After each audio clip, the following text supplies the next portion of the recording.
Sasa leo ni siku gani watoto wa Mungu? Ni siku ya Pentekoste. Ni siku ya Pentekoste, na mimi nisingependa nisiongelee chochote kuhusiana na Pentekoste. Bwana asifiwe. Na kwa sababu tunajifunza kuhusiana na somo la historia. Bwana asifiwe. Kwa hiyo Pentekoste nataka tu niongelee kidogo kwa dakika kama 5 kuhusiana na historia tu ya Pentekoste, si ndio watoto wa Mungu? Manake tujue tu historia.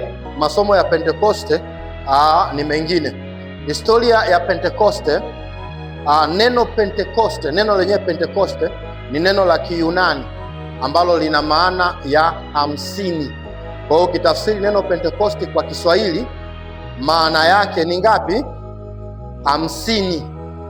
Sasa kwa nini inaitwa 50? Kwa nini Pentekoste yaitwa 50? Maana kwa Kiswahili ndio 50. Kwa nini iitwa 50? Iliitwa 50 kwa sababu ilikuwa ni siku ya 50 baada ya sikukuu ya Pasaka.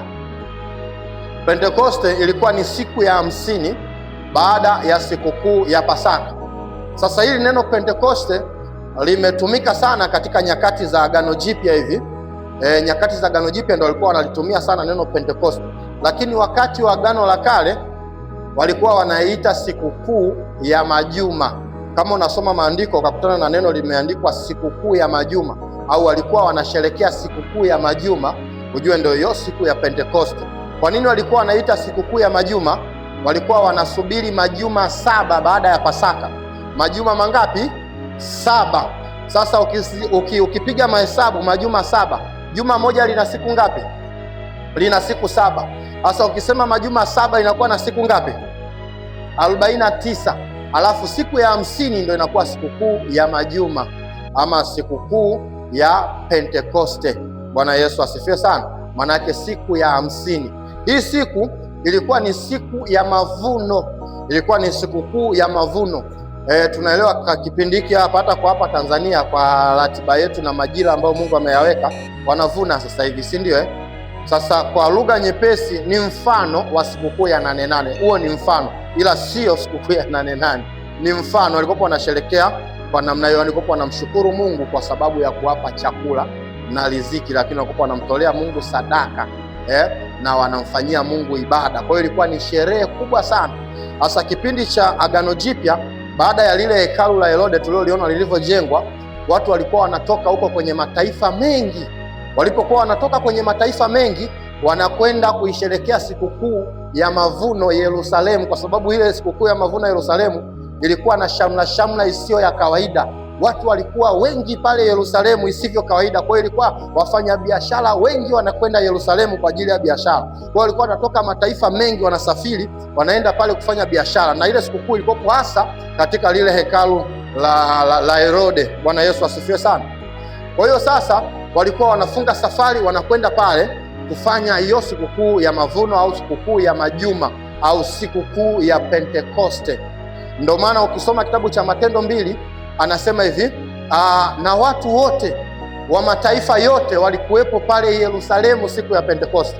Sasa zamani wakati najifunza maandiko nilikuwa nafikiri walipokuwa wanasali wale watu, zile ndimi zilivyowashukia wakaanza kunena, ule upepo ulipokuwa unavuma unapeleka zile sauti zao, nikajua eti upepo ulipeleka mpaka dunia nzima huko, wakawa wanasikia watu wanaomba.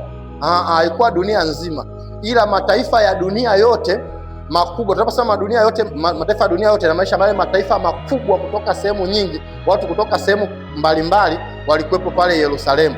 Kwa wakati wanasali wale watu, Roho Mtakatifu akaipaiza sauti zao, wakaanza kujifikiria hiki nini, wakawa wanakwenda pale kuanza sasa kufanya nini? Kuanza kusikiliza.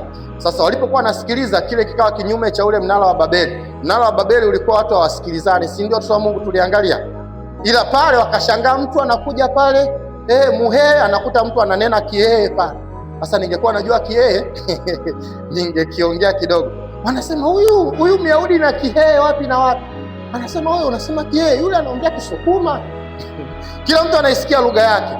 Wakawa wanafadhaika pale kwamba hawa watu vipi, Wakasema kuna aina yote ya pombe mpya imeingia, kwa sababu hatujaiona ulevi wa namna hii. Unajua ule ulevi, mtu anaanza kuongea lugha za kigeni, kumbe haijaanza leo. Nasifiwe sana kwamba mtu akilewa unakuta anaanza kuongea Kiingereza, kumbe tangu zamani watu walikuwa akilewa anaweza kaongea, asema au wamelewa kwa mvinyo mpya nini. Ndipo ikawa ufunguo wa Petro kuhubiri. Bwana Yesu asifiwe sana. Kwa hiyo ile ndio ilikuwa historia fupi ya Pentekosti. Kwa maana hiyo sasa hivi hatuisherekei Pentekosti kwa maana ya sikukuu ya mavuno haya ya shambani.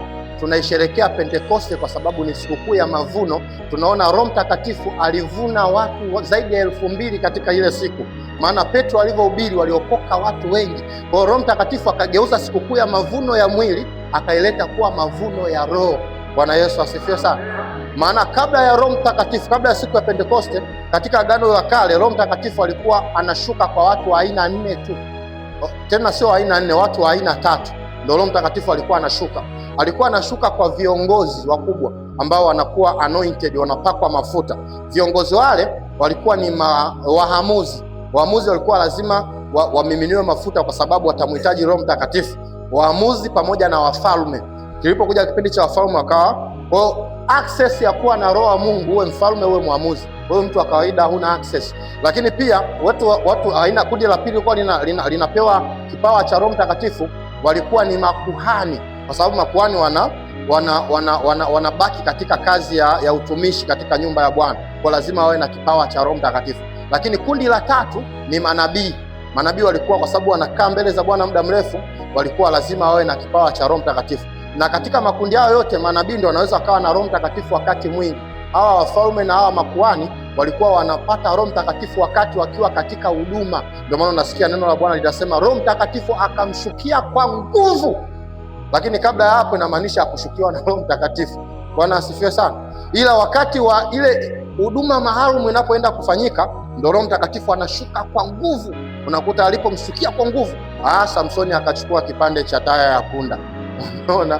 Kwa hiyo alipokuwa anashuka kwa nguvu ndipo watu wanaanza kufanya mambo yasiyofanya nini? Yasiyo ya kawaida. Lakini kipindi cha baada ya sikukuu hii ya Pentekoste, katika Matendo 2, Roho Mtakatifu sasa atushukii kwa nguvu, anakaa ndani yetu. Bwana apewe sifa. Sasa naomba nisiende sana, nilikuwa nataka tu tushare kwa sababu leo ni siku ya Pentekoste. Nilikuwa naona tu ni jambo la muhimu kufahamu kidogo historia hiyo. Si ndio watoto wa Mungu? Mnaniruhusu sasa tuendelee na ujumbe wetu. Sasa leo tunaongelea Israeli, saa ya ulimwengu. Israeli, saa ya ulimwengu na mwisho wa wakati.